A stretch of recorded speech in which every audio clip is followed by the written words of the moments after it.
قصر النيل من اكتر الاماكن اللي بحب اروحها عشان يوم 24 يناير كنت مع صاحبتي هناك وكنا بنتكلم في حاله ان الثوره قامت، ايه اللي هيحصل. المكان هو نفسه اللي قامت منه الثوره، يعني احنا كنا ماشيين في التحرير، من التحرير لحد كوبري قصر النيل، فكوبري قصر النيل بيحمل كل الذكريات، حتى في يوم مثلا يوم 28 يوم الغضب نفسه.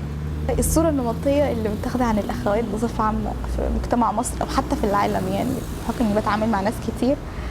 أنا مثلا أصحابي في الجامعة بيحسبوا إنه الأخوات دولت ماشيين لابسين نقاب، ماشيين بيزعقوا، مكفرين الدنيا، بتقعد في البيت ما بتتحركش، ملهاش أي مشاركة في المجتمع. لا يا جماعة، إحنا حاجة مختلفة خالص. أنا واحدة وأنا إخوان، أنا فتاة إخوانية، وأنا شاركت في التحرير ونزلت وبتكلم في الإعلام وبدرس إعلام وبتعامل مع الناس بشكل عادي، بتعامل مع القوى السياسية كلها.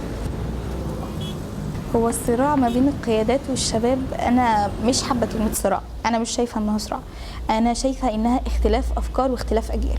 يعني القيادات هم على راسنا من فوق ونحترمهم ونقدرهم، ولكن بيظل إن هم عاشوا فترة يعني زي ما بيقال عليها إنها فترة محنة أو فترة قمع وفترة اضطهاد. ما زال في انغلاق من الجماعه على بقيه المجتمع. الشباب لا، انفتح على القوى السياسيه الثانيه، اذا كان في التحرير كان ده دليل قوي جدا انه كان كل الناس قاعده مع بعضها، ما كانش في فرق ده اخواني ده شيوعي ده اشتراكي، ما كانش في الكلام ده خالص. نعم، هي مشكلة جيلية داخل الجماعة. حتى الآن لا يستطيع هؤلاء الشيوخ أن يتوافقوا بشكل حقيقي مع الشباب. لا يصلح لشخص يعني يملك من العمر 50 أو 60 أو 40 على كل ما قدم وعلى كل ما ضحى به لهذا المجتمع أن يغفل الآن دور هؤلاء الشباب الذين استطاعوا أن يغيروا وجه مصر. الذي يملك من العمر 60 عاما أتى من لديه 20 عاما فقط وغير ما كان هو يحلم به لأجداده ربما وليس لأبنائه. فلا بد لهؤلاء الشباب أن يقودوا بشكل حقيقي وواضح المسيرة الآن. أين الشباب من الحزب؟ أين الشباب من الحزب الآن؟ إحنا أقل متحدث رسمي داخل الإخوان عمره ربما تجاوز 45 أو 50 سنة. طيب ما تتحركش، أنا بالضبط 5 دقائق أكون معاك. نحن شباب الإخوان نرى أن ربما التنظيم المغلق السري الذي كنا نعمل بداخله ولنا مبرراتنا في ذلك، ربما هذا العمل التنظيمي لا يتناسب في الوقت الحاضر مع هذه الانفراجة التي نعيشها. فلا بد المجتمع أن يعي ويعلم كل شيء عن الإخوان المسلمين تماما، كيف يفكرون، كيف يديرون أنفسهم، من أين تأتي أموالهم ومن أين تصرف وأين تذهب.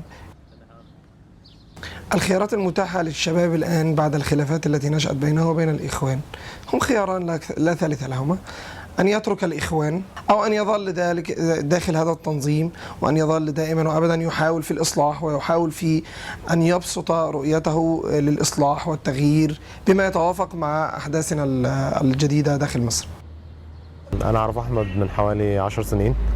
علاقتي أنا كانت إيه بالإخوان؟ أنا كنت فرد من أفراد الإخوان في وقت من الأوقات، وبعدين اختلفت فكريا زي ناس كتير جدا من الإخوان وفضلت إن أنا أبقى لوحدي. يعني أحمد والشباب اللي زيه جوه جماعة الإخوان المسلمين ممكن يكونوا أمل كبير جدا إن الجماعة دي تستعيد دور حقيقي جوه المجتمع المصري، دور أقرب للشباب المصري عموما، يجمع ما بين إن ناس بتنتشر جوه المجتمع وبتشتغل، وما بين إن هو شباب مثقف وشباب متعلم، شباب يحتك بالواقع، أقدر على قبول الاختلاف، أقدر على التعاون مع التيارات المختلفة السياسية والاجتماعية. يمكن أنا وصلت لمرحلة كنت فيها غير قادر على التوافق بشكل أن أنا أكون مقبول جوه الجماعة وأكون محتفظ بأفكاري.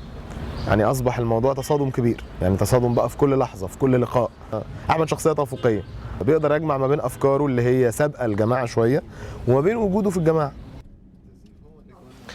تقييمي للخطاب اللي حدث في الفترة الآونة الأخيرة، أمثال خطابات الأستاذ صبحي صالح وأمثال خطابات بعض قيادات الجماعة، أنا في تقديري أنها كلها خطابات تحتاج إلى مراجعة حقيقية، لأن في ربما يكون في بعضها أخطاء شرعية وربما يكون في بعضها أخطاء مجتمعية.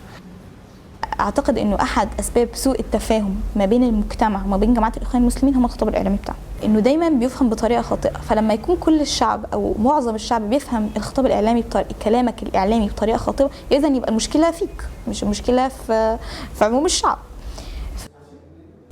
اتمنى ان الاخوان فترة ما مقبلة هيكونوا اشخاص بيتحدثوا بلغه الناس، ما لهمش لغه اقصائيه،